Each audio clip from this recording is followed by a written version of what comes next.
Halo sahabat-sahabatku dimanapun berada, salam sejahtera buat semuanya ya. Thank you very much for everyone, everybody, anywhere, everywhere that's always watching this channel YouTube Wartawan Injil.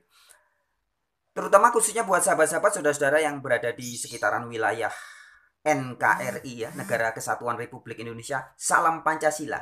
Kita semua bersaudara, kita semua satu keluarga. Jika mungkin ada di antara kita dalam kekeluargaan NKRI ini masih ada yang ya konflik-konflik sedikit, ya mungkin karena memang bukan mungkin ya. Pasti adalah karena memang belum sadar aja bahwa kita sesungguhnya satu keluarga, kita satu darah, kita satu saudara. Ya, kita berasal dari sumber yang sama, kita diciptakan oleh pencipta yang sama. Baik sahabat-sahabat, kemudian pada kesempatan ini saya juga sebelum gini, saya membuat video ini sebagai sebuah lanjutan dari video yang kemarin yang masih ada kaitannya dengan salah satu asumsi yang kemudian menjadi doktrin di banyak kalangan mengatakan bahwa Isa Al-Masih itu beda dengan Yesus Kristus. Karena Isa Al-Masih itu kan menurut Al-Quran lahir di bawah pohon kurma. Begitu ya. Nanti kita akan lanjutkan bahwa itu hanya asumsi sebenarnya. Bukan ada tertulis tapi hanya asumsi. Baik, tapi sebelumnya izinkan saya menyapa beberapa teman-teman yang setia menyimak channel Wartawan Injil ini ya. Dengan segala hormat, mohon maaf saya tidak bisa menyebutkan nama semuanya, tapi saya hanya pada kesempatan ini mencoba menyebutkan yang saya ingat, yang sempat saya catat, yang sempat memberikan komentar-komentar di beberapa video-video terdahulu. Ada Bang Nong ya, Bang Nong, halo Bang Nong yang setia mengkritik atau setia menyimak. Terima kasih banyak Bang Nong. Kemudian ada juga pemilik akun atas nama Tirta Arumdalu. Wih, keren namanya ya. Tirta Arumdalu. Tirta itu air. Kemudian ada juga Pak Ibnu Kalam. Pak Ibnu Kalam yang meskipun sudah berumur dan rambutnya sudah banyak yang putih, tetapi tetap setia dan semangat mengikuti channel-channel YouTube dan juga setia mengikuti channel YouTube saya. Terima kasih banyak Pak Ibnu Kalam.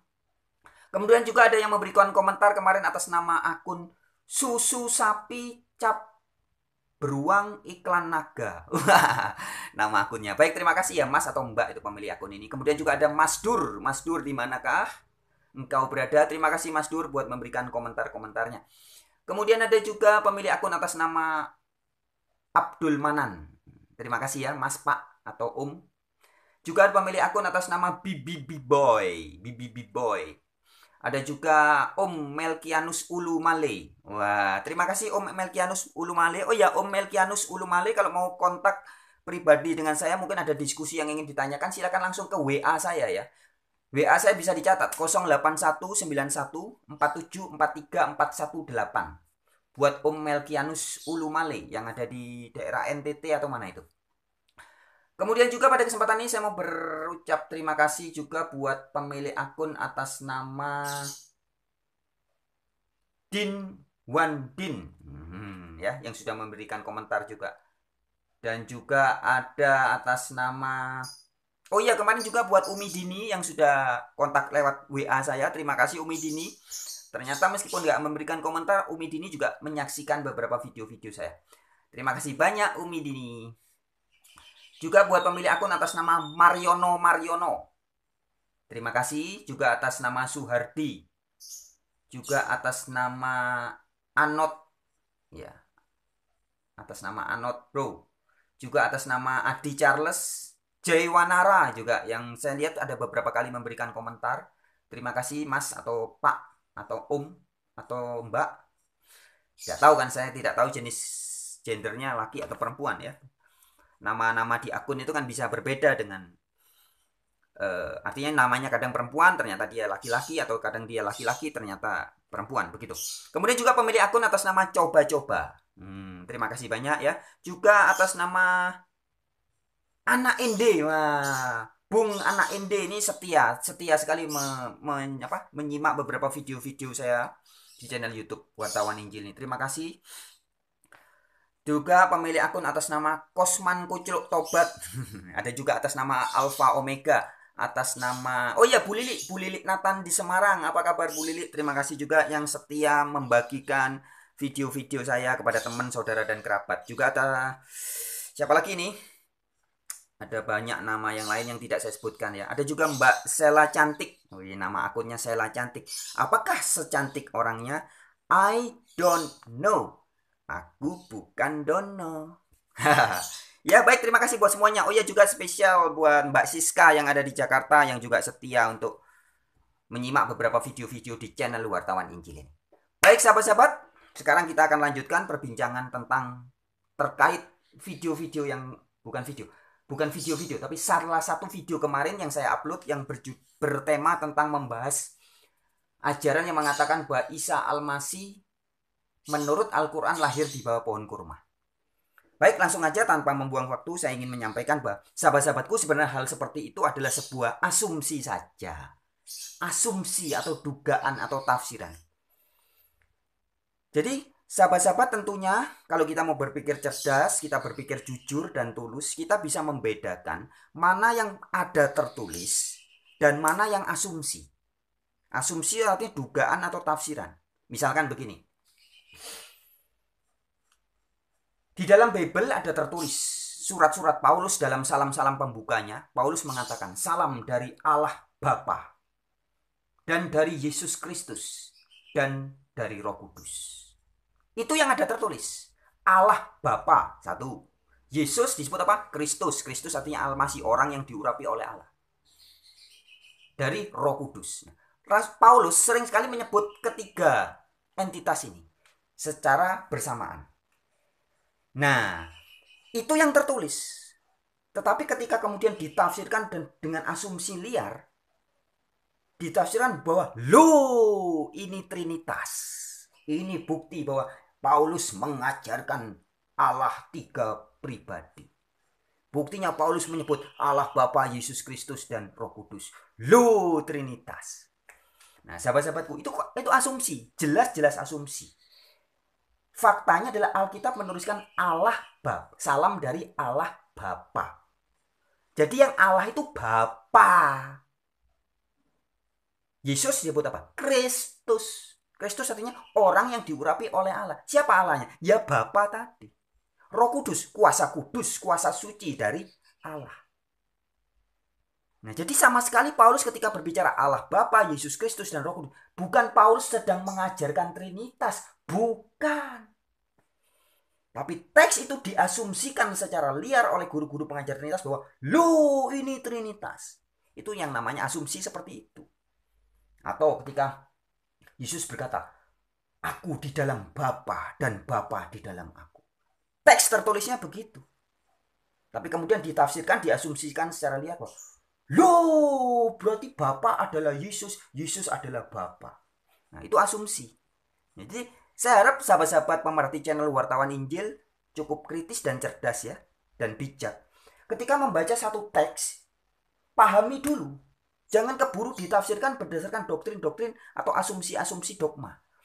Kalau dalam kacamata yang dipakai sudah kacamata dogma, pokoknya harus Trinitas. Maka membaca ayat-ayat yang sama sekali tidak ada hubungannya dengan Trinitas, dianggap Trinitas. Itu satu contoh. Nah, sekarang saya akan lanjutkan soal doktrin atau ajaran yang mengatakan bahwa Isa lahir di bawah pohon kurma. Ini juga bukti tidak ada tertulis di Al-Quran. Tidak ada tertulis di surat Maryam 23 sampai selanjutnya 27 ya. Tidak ada mengatakan bahwa Isa lahir di bawah pohon kurma. Atau Maryam yang kesakitan kemudian bersandar di pangkal pohon kurma. Terus melahirkan di situ. Tidak ada. Yang ditulis hanya Maryam kesakitan dan bersandar di pangkal pohon kurma. Itu yang ada tertulis. Tetapi asumsi-asumsi yang dibangun, yang ditafsirkan terkemudian bahwa oh, kalau dia bersandar di pangkal pohon kurma berarti melahirkan di bawah pohon kurma. Itu ditambahkan, itu asumsi. Sahabat-sahabatku, orang yang sudah punya dogma, sudah punya doktrin, ketika membaca teks yang tidak berkata begitu, diartikan begitu. Saya kasih contoh lain ya. Di beberapa video yang lalu saya juga pernah sampaikan, misalkan tentang di dalam dunia keberagamaan, bagi orang-orang yang mengaku muslim, ya, gencar dikabarkan bahwa tentang siapa yang akan dikorbankan oleh Ibrahim. Di Al-Quran tidak ada ditulis nama anak itu. Al-Quran hanya memberitahu bahwa ada anak yang akan dikorbankan oleh Ibrahim. Nah, kemudian ulama-ulama pecah menjadi dua golongan, kelompok besar. Sebagian besar ulama ada yang mengatakan yang akan dikorbankan adalah Ismail, tapi tidak sedikit juga ulama-ulama yang yakin betul bahwa yang akan dikorbankan adalah Ishak. Nah, akhirnya terjadi konflik. Satu kelompok atau beberapa kelompok mengatakan yang akan dikorbankan adalah anaknya Ibrahim adalah Ismail. Kelompok yang lain mengatakan bahwa yang akan dikorbankan adalah anak Ibrahim adalah Ishak. Itu dalam dunia keislaman. Organisasi Islam maksud saya. Nah, kalau dalam dunia organisasi Kristen, orang-orang Yahudi jelas. Karena namanya ada tertulis di dalam kitab Taurat dan dalam Injil. Namanya disebutkan Ishak. Jelas, pasti. Tidak pakai asumsi lagi. Nah, tapi orang-orang yang tidak mau membaca Taurat dan Injil, maka tidak tahu siapa anak itu. Maka jadi perdebatan. Ada kelompok yang bilang Ismail, kelompok yang bilang Ishak. Nah, semua itu asumsi ketika dikatakan bahwa namanya adalah Ismail. Tidak ada, di Al-Quran tidak ada. Jadi sahabat-sahabat harus bisa membedakan mana asumsi, mana ada tertulis. Nah, demikian juga dengan video kemarin saya sampaikan bahwa Isa Al-Masih lahir di bawah pohon kurma. Ini jelas asumsi. Asumsi. Karena Maryam bersandar kesakitan, kemudian diasumsikan, dibayangkan, diimajinasikan. Oh, berarti lahirnya anaknya di situ. Itu asumsi. Tapi lain jika Anda menjadi pribadi yang seperti saya, mau taat kepada Al-Quran, misalkan surat Al-Maidah. Hai ahli kitab, kamu tidak akan berada dalam kebenaran sedikit pun jika kamu tidak menegakkan ajaran Taurat, Injil, Zabur, dan apa yang diturunkan Allah kepadamu. Nah, jadi ketika misalkan membaca satu ayat, kemudian Anda tidak tahu ini, ayat itu tidak menjelaskan detail. Al-Quran, surat Maryam tidak menjelaskan dengan detail di mana Maryam melahirkan Isa. Tidak ada. Tapi Anda taat kepada Al-Maidah 68, tegakkan Taurat dan Injil. Maka insya Allah dan pasti Anda akan tahu bahwa menurut Injil Isa lahir di mana. Begitu ya. Surat Yunus juga mengatakan, hai Muhammad, jika ada keraguan tentang apa yang kami turunkan, tanyakanlah kepada orang-orang yang membaca kitab sebelum kamu.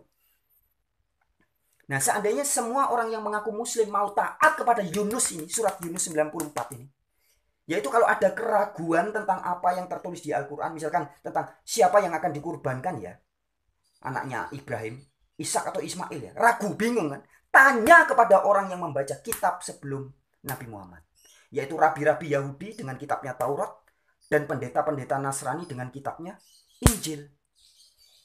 Saya yakin secara pribadi Nabi Muhammad tidak akan bingung, karena Nabi Muhammad pamannya, istrinya Siti Khadijah, yaitu pendeta Warokah bin Naufal, adalah pendeta Nasrani. Dia akan tanya dan diberitahu oleh pendeta Nasrani itu bahwa siapa yang akan dikurbankan. Jelas tertulis di Injil dan di dalam Taurat bahwa yang dikorbankan adalah Ishak. Yang akan dikorbankan, bukan yang dikorbankan, tapi diganti domba, kan begitu. Nah, kembali ke seperti soal surat Maryam ayat 23 sampai 27 tadi. Surat Maryam 23 sampai 27 tidak menjelaskan di mana Isa dilahirkan. Sama sekali tidak ada tertulis. Nah, kalau Anda mau tahu yang benar, taatlah Al-Quran. Surat Al-Maidah 68 atau surat Yunus 94. Tanyakan kepada pembaca kitab sebelum kamu. Baca di kitab Taurat, baca di Injil. Di mana Yesus, Isa Al-Masih lahir. Jelas. Ayatnya tidak ambigu, ada kronologi yang jelas, diceritakan begitu detail.